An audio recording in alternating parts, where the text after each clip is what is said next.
Hi, I'm Stephen Screen from the Better Fundraising Company, and people ask me all the time, small organizations specifically, about how they can raise more money. And so here's one of the tips I give them. The tip is to really pay attention who your fundraising mentors are.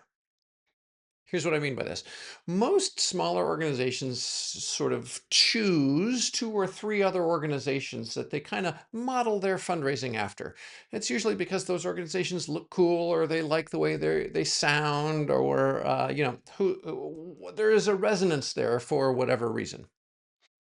But here's the danger in that. In the United States, only 2 or 3% of nonprofits in the country raise more than $1 million a year from their individual donors. Let me say that again because it's kind of a big deal. Only 2 or 3% of the nonprofits in the US raise more than $1 million a year from their individual donors. So, what does that mean? It means that those are the organizations whose fundraising you want to copy, not the smaller guys. This is the difference maybe between if you want to be a Major League Baseball player of building your swing, modeling your hitting swing after a pro player or a little leaguer. You want to model it after a pro player.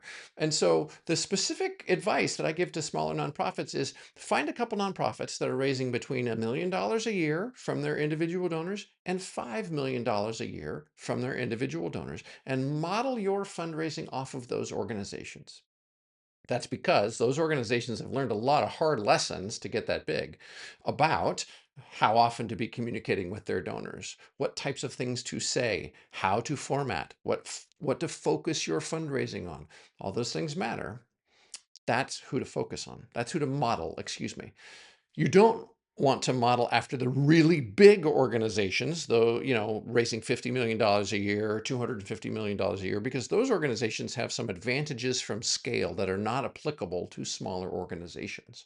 So those aren't the best place to model, nor are the really small organizations the best place to model. Pick those folks that are performing well from the next step above you and go learn the lessons that they have learned by looking at their fundraising. Then you'll find what happens is you'll immediately jump up two or three steps on your fundraising ladder because you'll be modeling your fundraising after successful fundraising. So to put it in a little bon mot, it's to pick who you're going to model based on performance, not on preference.